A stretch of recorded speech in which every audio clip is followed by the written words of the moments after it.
equity, mate. I will say this about investing. Everything you do learn is cumulative. What I learned at 20 is useful. Welcome to another episode of the Equity Mates Summer Series, proudly brought to you by Superhero. Over 12 episodes, we're diving into some of the most exciting, interesting, and well-known companies from both here in Australia and over in the US.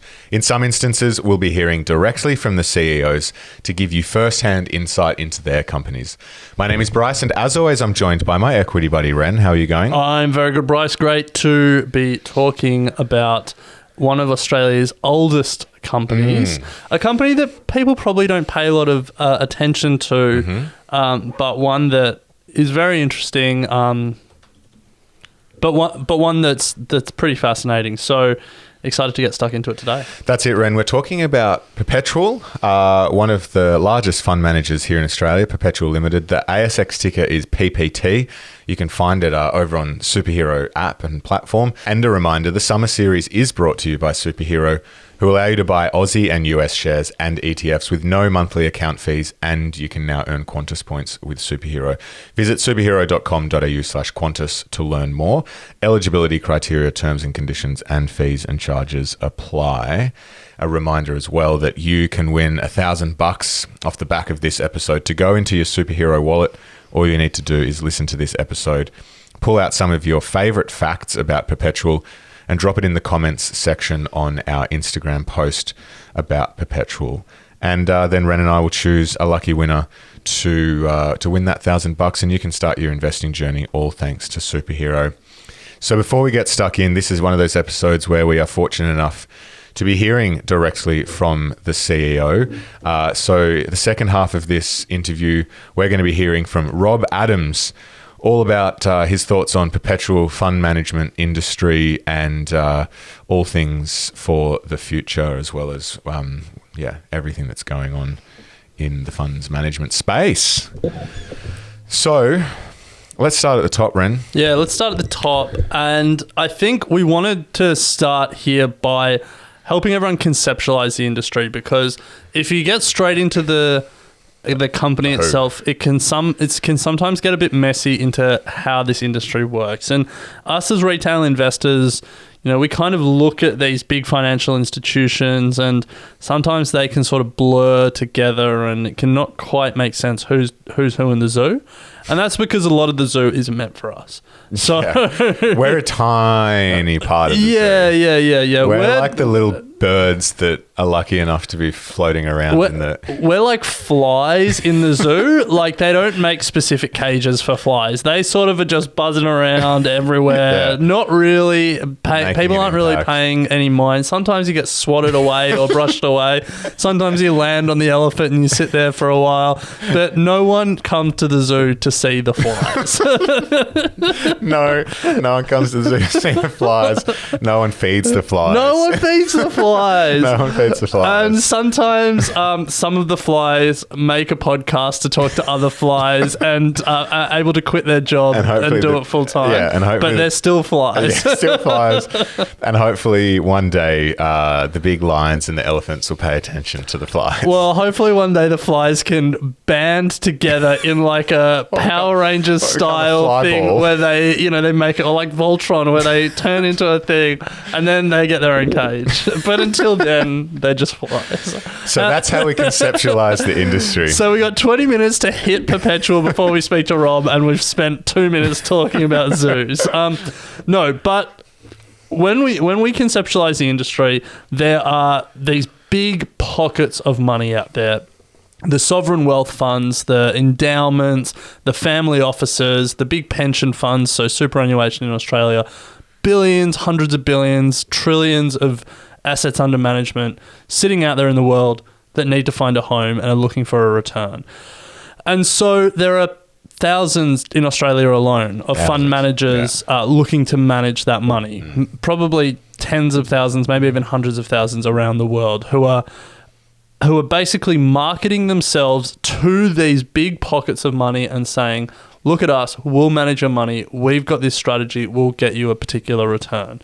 And so you think about some of the big names in the fund management space. Platinum has 25 billion assets under management. Magellan has 100 billion. Perpetual, who we're talking about today, has 100 billion. Janus Henderson, 420 billion, half a trillion. And then even like the Vanguard, 7 trillion, or BlackRock, 9.5 trillion. These big asset managers, these big fund managers get that money from their customer, who they're trying to service, which are the big pockets of money, the sovereign wealth funds, the family offices, the endowments, the pension funds, the superannuation funds.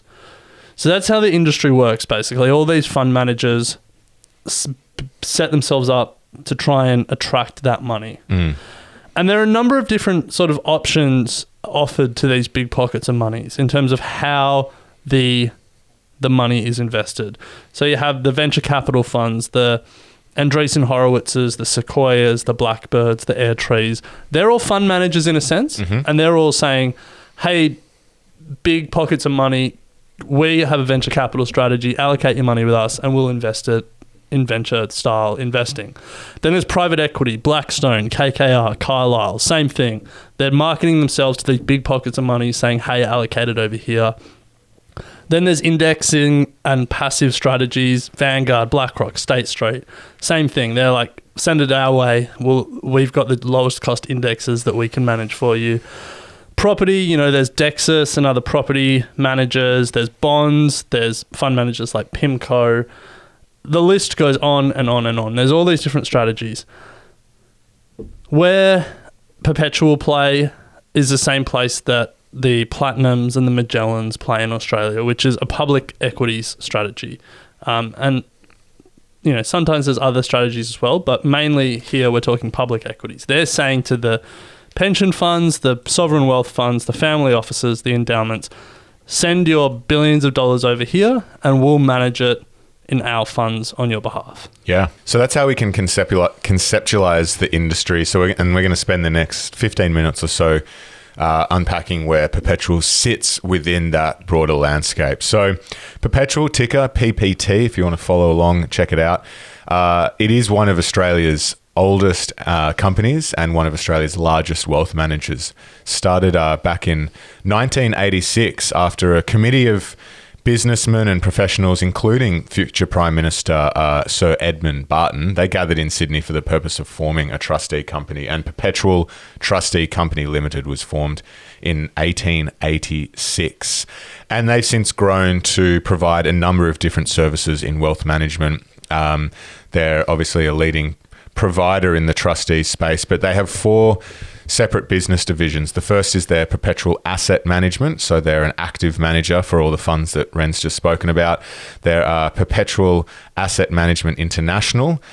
So they have a multi-boutique asset managers all around the world, the United States, UK, Europe, Asia. They've made a number of acquisitions in that space. The third arm is Perpetual Private. So they have a dedicated team for family office. Really interesting space, the family office stuff. We should do more content around that. And then the fourth is the corporate trust. So that's the fourth leg of the business. So they're deep in wealth management. Yeah. I'm just laughing at you saying we should do more content on family offices. We often get called a tease when we profile companies that aren't listed. True. Because they're inaccessible. Imagine if we started doing a whole thing on family offices. Just like you're never going to get it. Yeah. You need billions of dollars of intergenerational wealth. What I mean is just understand how they go about it. Yeah. It is fascinating. And some of the best investors in the world sit in these family office teams. Yeah. And they are true long-term, multi-generational investors. Yeah. But let's talk Perpetual. So Perpetual was predominantly domestically focused, Australian-focused equities. They had about $28 billion in assets under management, but they really transformed their business to being a diverse global fund manager, and now they have about $100 billion in assets under management. So not small. No, not small at all. You would take that. So before we get to the competitors in the space and how they're trying to take that 100 billion to 200 billion and beyond. Let's just talk about how fund managers make money, because this often can get confusing. But very simply, they invest like other people's money, and they take a management fee and a performance fee, and that fee is their revenue. And then they have a whole bunch of costs in terms of running those funds, and then, you know, they're generally quite profitable. Perpetual, also some of these other businesses would have other fees for services and stuff like that. But the game in funds management is that management fee and the performance fee. And Magellan has obviously been smashed this year because their performance fee dropped. And, you know, Perpetual operates quite a similar model. It's all about, so there's two ways that you make money then as a fund manager. You get more assets under management, or you outperform the benchmark by more. Yeah. And we hate fees. We hate fees here at Equity Mates. So we hate fees, but we don't blindly go for no fees. We hate unnecessary fees. There's a place for fees. Yeah. Yes. So now that we understand the industry and where Perpetual, what Perpetual offer within the industry and how they make money, let's have a look at some of the competitors in the industry with a focus on here in Australia, because Perpetual is domiciled here in Australia. So the funds management industry in Australia, and this is according to a ASIC and Deloitte report, there are more than 3,700 funds on offer. Huge amount. And I mean, Ren, we've seen even just a small percentage of that through the equity builder that we're looking at, and through just online, that there are so many options, so much overlap. It seems like everyone's providing the same Australian mid-cap, Australian large cap. Like, it's just everyone out there. And to me, it's just a marketing game. Who can, well, obviously performance is important as well, but, you know, you've just got to market yourselves to these big funds to get the money. And it feels like there's not really any switching costs. I mean, some do have like break fees and exit fees, or they lock your money in and stuff like that for a certain period of time. But there may not be switching costs, but there's a lot of friction. Like, once you're with a fund manager and you're just, you know, dollar cost averaging in, or there's money there and you're not thinking about it, you don't really move because there's a lot of paperwork to fill out and stuff like that. So it's like, once you get this money, once you get someone's stream of super or whatever, it's pretty sticky. And so you're right, it's a marketing game. It's about getting them at the start. Which then makes me think, why are funds so boringly titled? I know. And why are they... Yeah, anyway, there's a whole nother business in helping... The ETF providers, like Beta Shares and ETF Securities, are doing...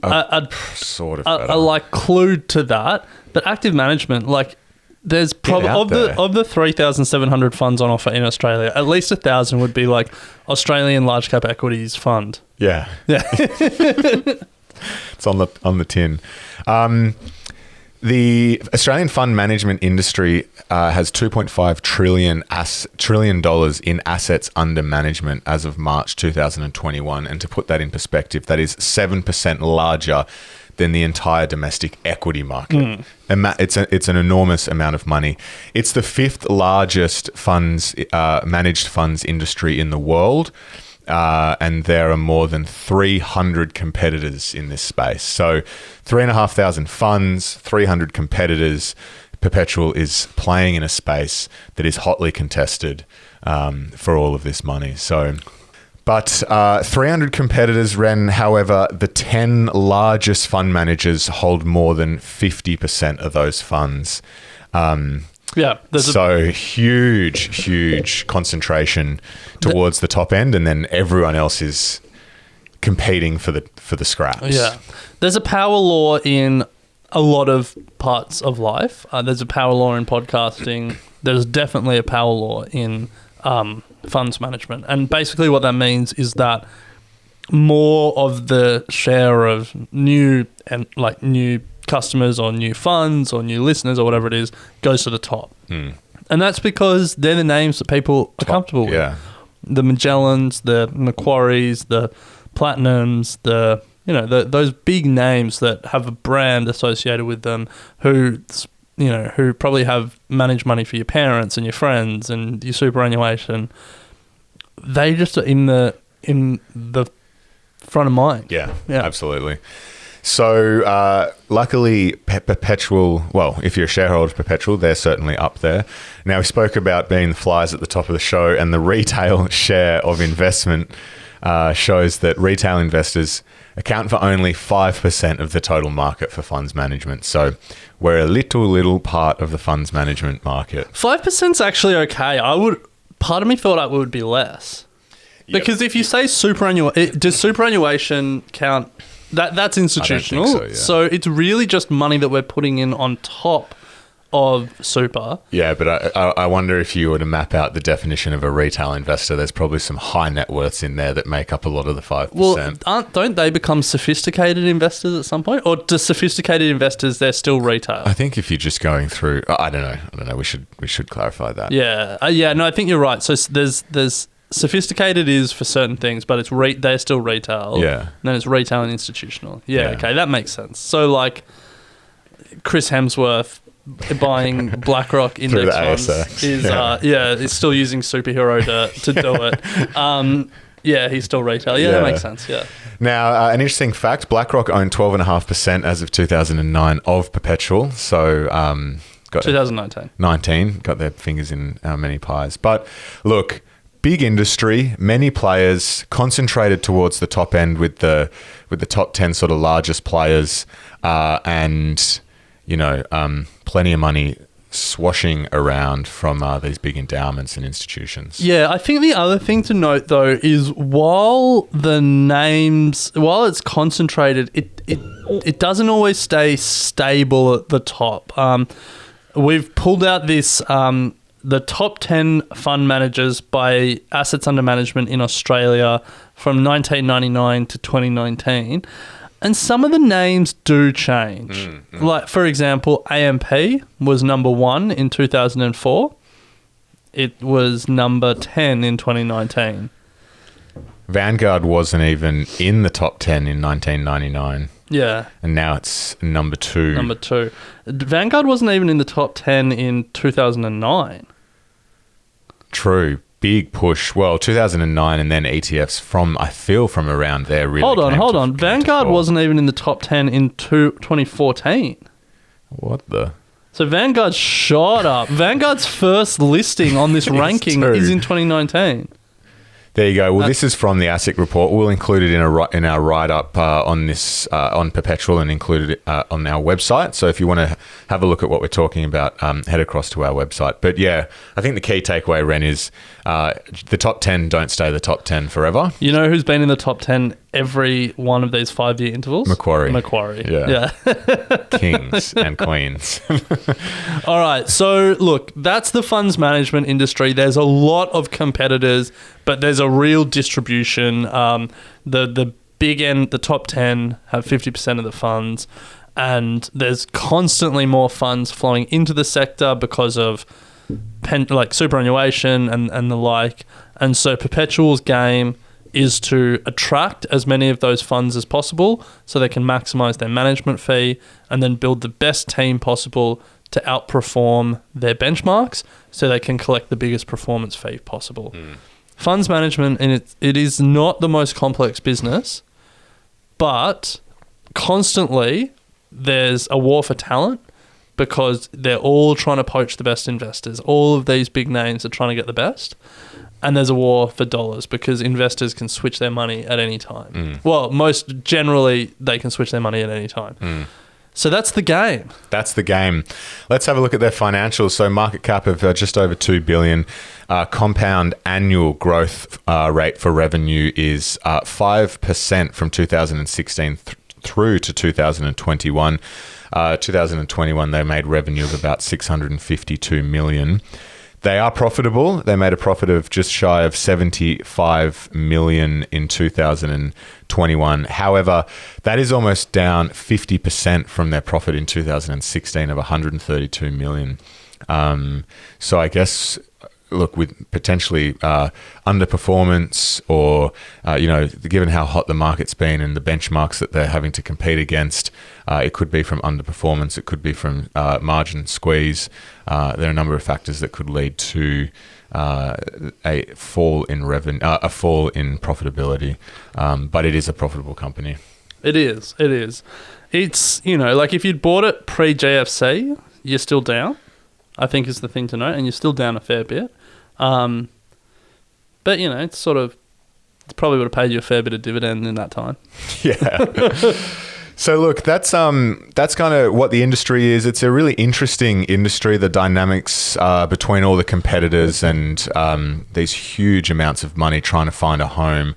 And I think what I really enjoy about this industry, Ren, is the changing nature between, venture capital, private equity, index. Yeah. Like that's the interesting part, and how over time all of that is changing, and we're doing our best to kind of keep up with it. So I think that's a really important thing to note, that it is constantly changing. In about 1980 to about 2000 or the mid-90s, it was the era of the hedge fund. And the hedge fund manager just had...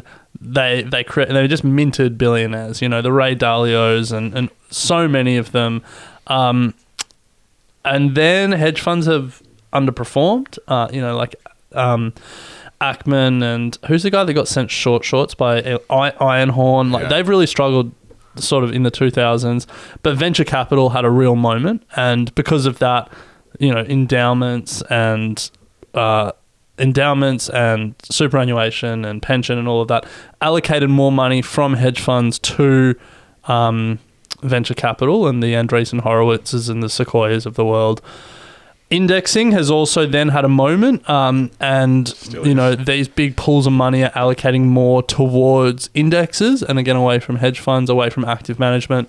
And then recently in the 2010s, private equity has had a real moment, and so again, these big money pools are then reallocating and putting more towards private equity, and maybe pulling some out of venture capital or some out of index or some out of hedge funds. So basically, if you're thinking about the shifting winds of, I guess, where returns are coming from, that then changes how these big pools of money construct their portfolio and what percentage of their money they put to different strategies, and then that then affects which of these fund managers are seeing inflows and outflows. Yeah. Fascinating. One thing I also want to mention about the future of Perpetual is they, like everyone else, are starting to hear the flies buzzing around and they're trying to go harder into a direct-to-retail strategy. And they, like so many other fund managers in Australia, are embracing... No. What I was going to say is are embracing the idea of an active ETF. Classic. Yeah. I think 2022 is going to be more. We've seen it this year. We've seen Magellan. We've seen Fidelity. We've seen heaps. Templeton. Like there's many. Hyperion. Yeah. There's been some of the big names, and I think that next year it's just going to be a flood of these guys bringing active ETFs to the market. It's great to see. It gives us as retail investors more access to the market, more access to their funds. But you got to keep in mind it is still active management at the end of the day. You're not.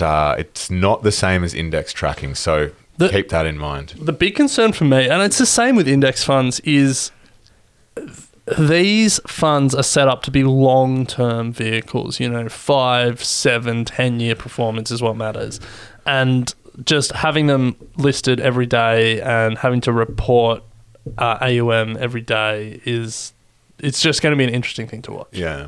A reminder that you can still win $1,000 off the back of this episode to go into a superhero wallet. All you need to do is hit us up with one of your favorite facts about Perpetual or the funds management industry on the corresponding post for this episode on our Instagram page at EquityMates. Head on over and drop in the comments section to this post what your favorite fact was, and we'll choose out a winner to win $1,000. That's all you need to do. You can win $1,000 for every episode of the Summer Series if you're lucky enough. A reminder that Summer Series is brought to you by Superhero. A massive thanks to them. Superhero allow you to buy Aussie and US shares and ETFs with no monthly account fees, and you can now earn Qantas points with Superhero. So make sure you go and visit superhero.com.au/Qantas to learn more. Eligibility criteria, terms and conditions, and fees and charges apply.